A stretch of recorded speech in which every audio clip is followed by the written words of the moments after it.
Ruth,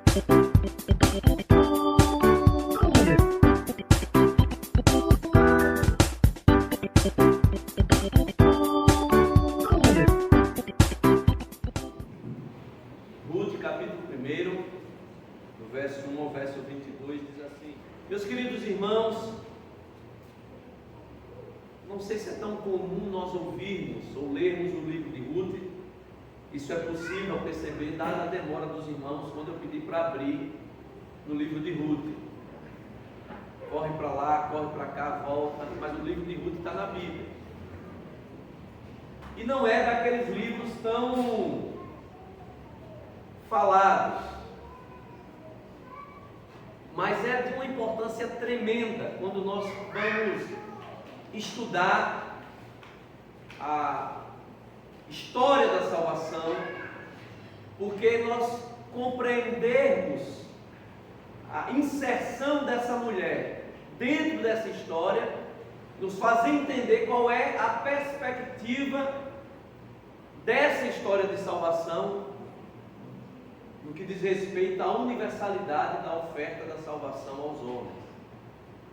A mensagem central do texto de Ruth nos fala de amor, de fidelidade, e especialmente do poder do testemunho na introdução daqueles que não conhecem a Deus no reino dos céus. Aqueles que não eram videira verdadeira, agora são enxertados na videira. Ruth, como nós lemos muito bem, não era hebreia, não era filha de Abraão. Ruth era uma moabita. Os moabitas e os amonitas eram filhos de Ló com as suas duas filhas, aquele incesto. E a história desses povos, especial aqui dos moabitas, um povo que ficou da além do Jordão, do lado leste do Jordão, é uma história de inimizade com o povo judeu. O povo judeu pede passagem para os moabitas antes de entrar na terra prometida e eles negam passagem. E essa animosidade se dá ao longo de toda a história, mas é justamente uma moabita que entra na história da salvação, entra na linhagem messiânica e é ancestral do próprio Messias, como que o Senhor dando uma lição para o seu povo, dizendo: a minha salvação não é exclusiva do povo judeu, a minha salvação é para todos os povos.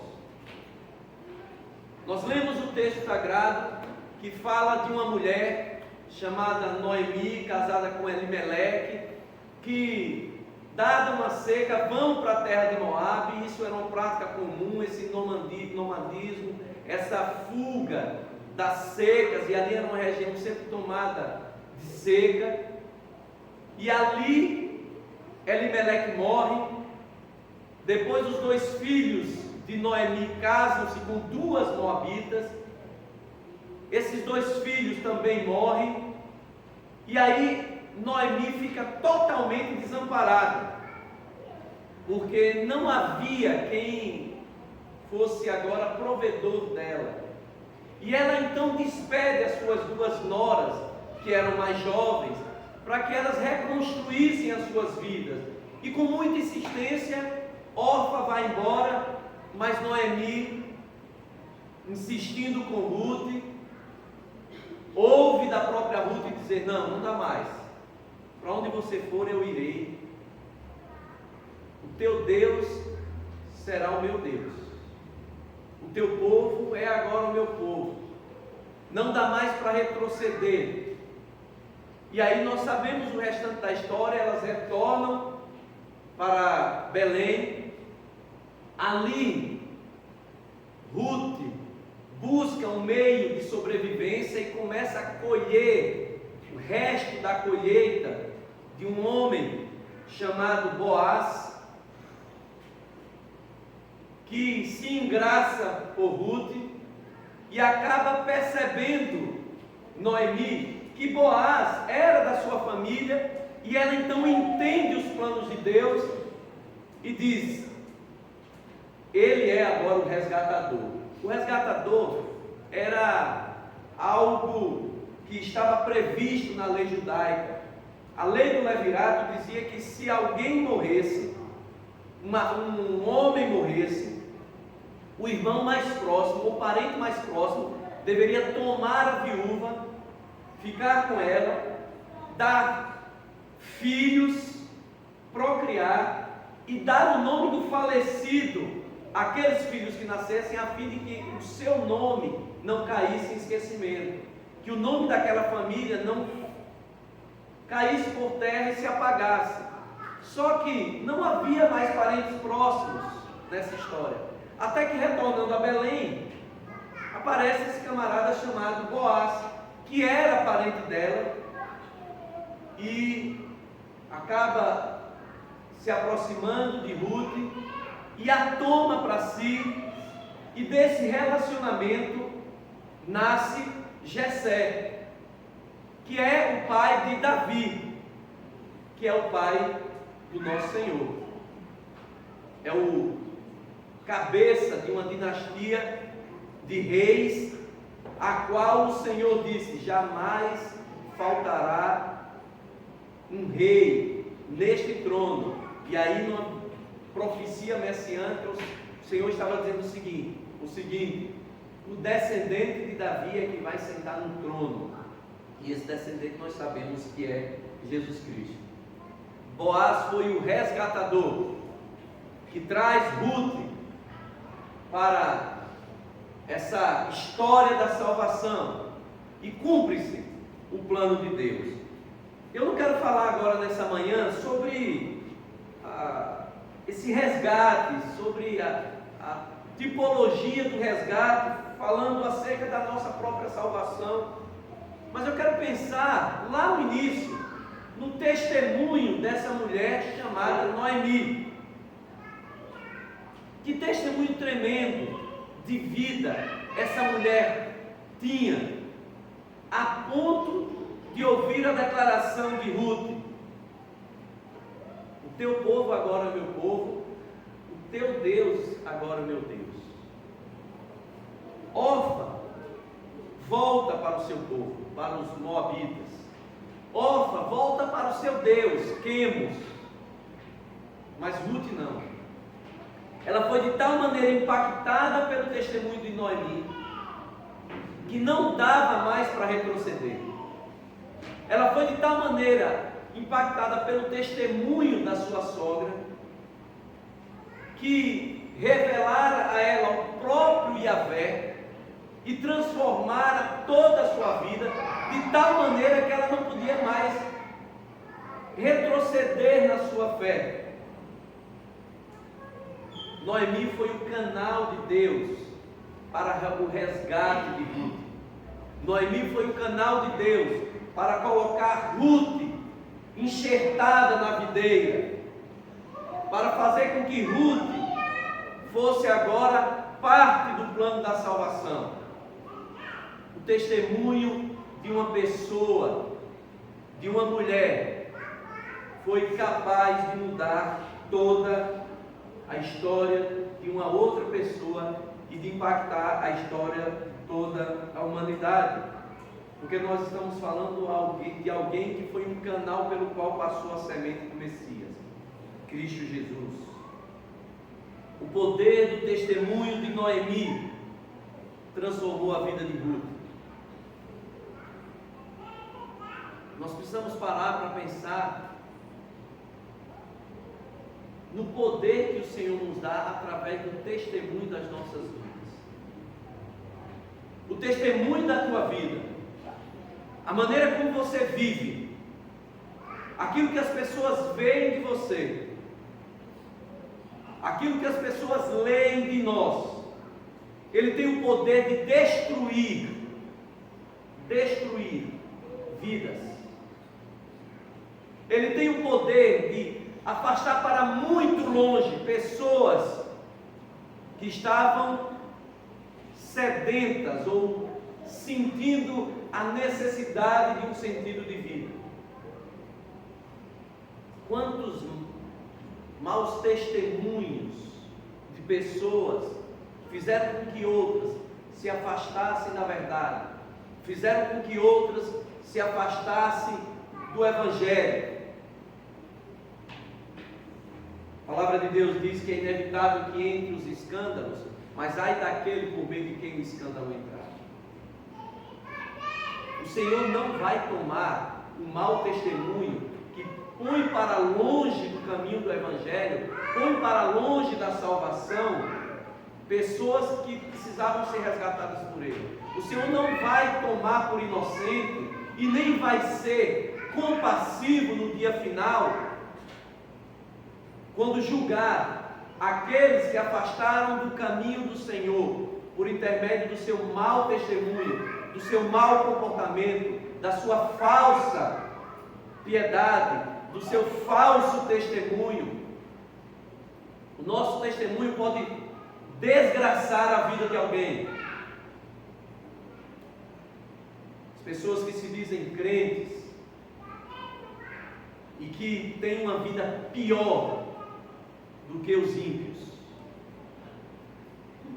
As pessoas que dizem ter o nome de Jesus Cristo, ser selada pelo Espírito Santo de Deus, mas cinicamente vivem uma vida de impureza, de imoralidade, de promiscuidade sexual, de corrupção, de mentira, de cinismo, de divisão na própria igreja, de partidarismo, de orgulho, de vaidade.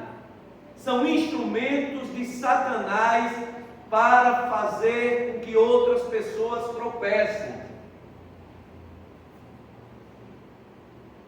Naquele livro de C.S. Lewis, Cartas de um demônio a um demônio aprendiz, há uma parte que ele fala justamente isso. Olha, eu vou usar as minhas palavras.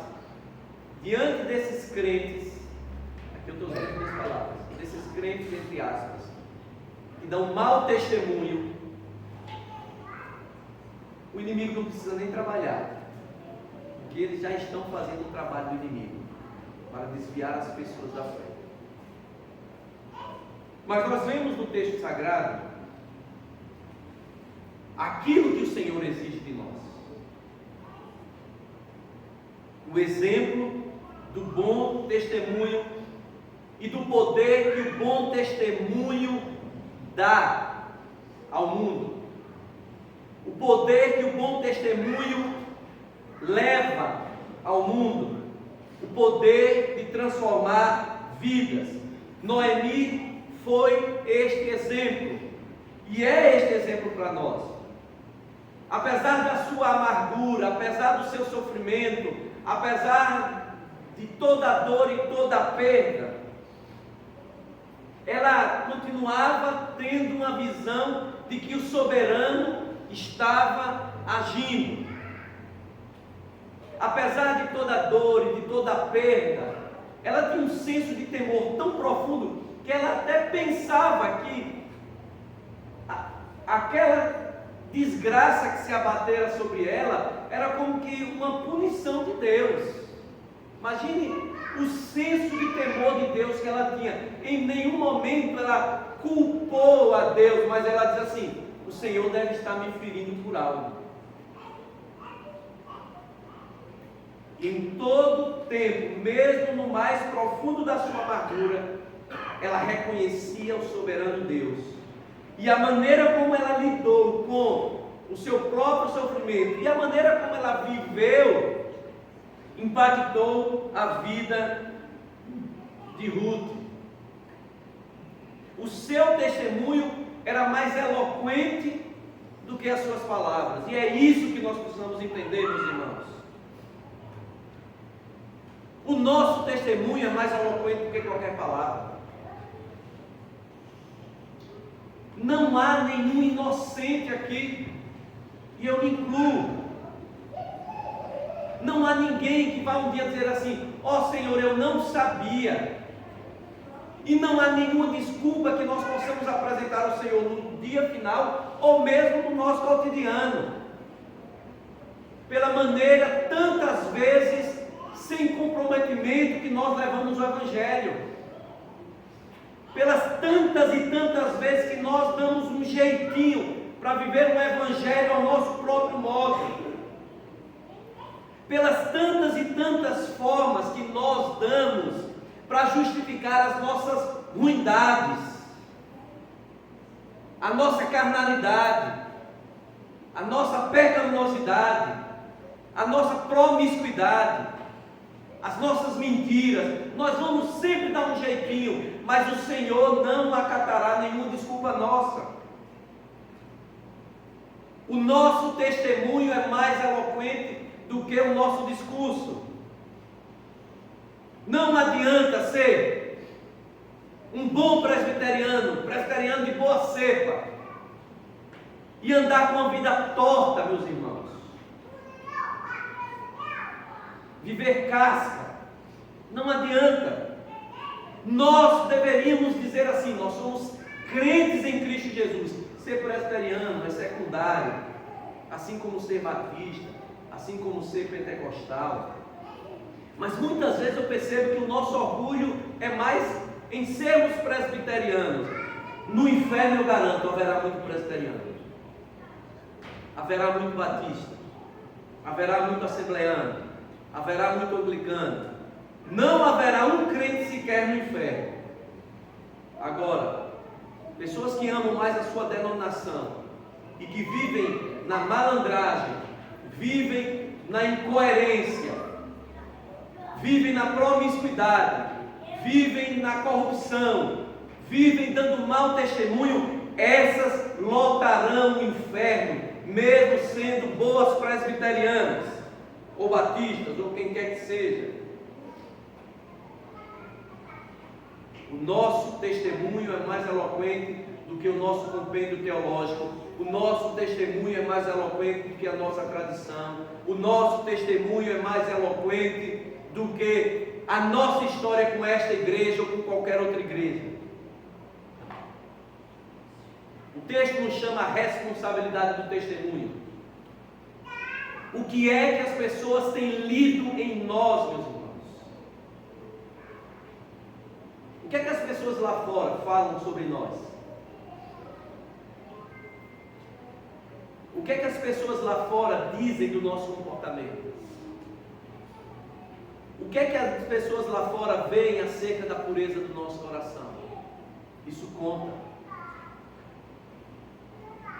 Nós somos cartas vivas, como diz o apóstolo Paulo na segunda carta aos Coríntios. As pessoas estão lendo a nossa vida. Ruth leu a vida de Noemi, e aquele testemunho foi tão impactante que ela faz essa declaração de fé: o teu Deus é o meu Deus, eu não posso mais largar a mão do arado, porque quem toma a mão, põe a mão no arado e olha para trás não é digno. E assim ela foi, deixou toda a sua história de pagã, adoradora de Quemos, de Moabita, e foi e adorou a Yahvé, e o Senhor a enxertou. Algumas aplicações rápidas, porque o tempo já foi. Meu irmão, preste atenção. O seu testemunho tem o poder de sepultar alguém ou de catapultar alguém, de botar para baixo ou de levantar alguém. Então leve a sério a sua declaração de fé. Seja santo de verdade.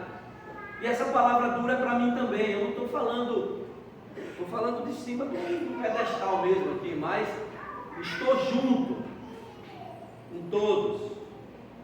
Não subestime o poder das coisas que você está fazendo, para o bem ou para o mal, porque o Senhor vai cobrar de mim e de você. Vamos parar de nos preocupar com fantasmas que não existem. Vamos parar de nos preocupar com temas que não dizem respeito ao nosso contexto. Vamos nos preocupar com aquilo que nós estamos vivendo de fato. Nós precisamos falar de santidade na igreja. Nós precisamos viver santidade. E as outras coisas, como anda a política, como anda a agenda LGBT, isso é bobagem, diante daquilo que é mais essencial, que é a nossa santidade. Isso sim, é um fantasma verdadeiro. Os outros são moinhos de vento. O nosso testemunho precisa ser mais forte nas adversidades. Notem que na adversidade é que ficou ainda mais intenso o testemunho de Noemi. Ela perde o marido, ela perde os filhos, ela perde toda a condição financeira, mas ainda assim ela dizia: Deus é soberano.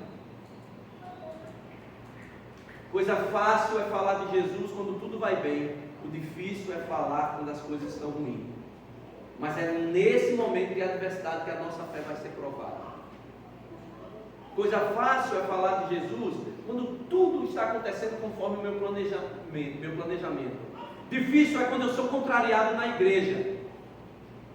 A gente declara tanto amor à igreja, a gente declara tanto amor à obra de Cristo, até o momento que eu sou contrariado por um irmão, até o momento que eu sou contrariado por um pastor, por um presbítero. E aí eu vejo que de fato eu não amava a igreja, eu estava usando a igreja para me promover, e logo eu abandono as coisas. É na adversidade que a gente mostra a nossa fidelidade, é na adversidade que o nosso testemunho se torna mais intenso. Por fim,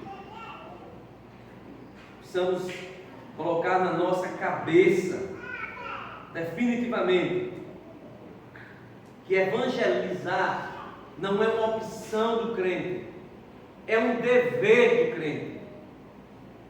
Missões, que é algo tão distante para nós, não é uma opção, não é uma agenda, não é um ministério da igreja, é a própria missão e propósito da igreja. As pessoas estão se perdendo. As pessoas carecem da palavra de Deus e nós estamos lutando contra as pessoas. Sabe esses homossexuais que a gente tanto odeia? Sabe esses políticos pilantras que a gente tanto odeia? Eles precisam de Cristo. Ao invés de nós estarmos tacando pedra neles, nós deveríamos estar evangelizando esses homens e essas mulheres. É isso, meu irmão. É isso. Sabe esses muçulmanos que estão explodindo cristãos, que estão matando cristãos? Eles não são nossos inimigos. Eles são pecadores carentes da graça de Deus. É difícil amar esses homens e mulheres. É difícil, mas o Senhor nos manda falar de Cristo a eles.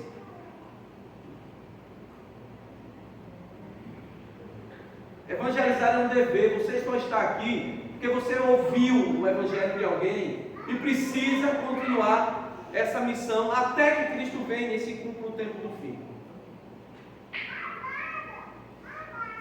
Esses dias, a nossa irmã Ana Luísa, Coronel Ana Luísa, entrou em contato comigo, queria saber um pouco mais sobre missões. Eu passei o contato de um amigo, foi meu pastor, e ele passou quase 18 anos, 20 anos no Quirguistão, sofrendo ali, ameaça de prisão. Foi um país que fez parte da antiga União Soviética, então era um país comunista, ateu, oficialmente falando. Agora se tornou um país oficialmente muçulmano, então o cristianismo lá é muito difícil. E ele foi para ali, trabalhou esses 20 anos, constituiu uma liderança e no último ano Deus deu uma outra direção e ele está indo agora, já está na Geórgia, mais a leste ali. E eu passei o contato, como eles gostam de falar com a gente aqui, porque a gente esquece que lá no front tem gente, enquanto nós estamos aqui confortavelmente. mandando goiabada para eles. Eu já brinquei com essa história, que a gente mandou goiabada para os Caxinauá, não, Caiuá. Aí mandando tanta goiabada, no ano seguinte a gente vai ter que mandar insulina. Meus irmãos, pararam para pensar que nós damos migalhas para os nossos missionários. Migalhas, resto de roupa, resto de brinquedo, é migalha. Isso é um pecado que nós estamos fazendo. Agora vocês sabem com que recurso os muçulmanos estão evangelizando no Brasil? Com petrodólares. Já ouviram falar nos petrodólares? Abrindo poços no sertão. Pastores estão se convertendo no sertão do Nordeste ao islamismo. Católicos, evangélicos, porque eles não têm a miséria que nós temos,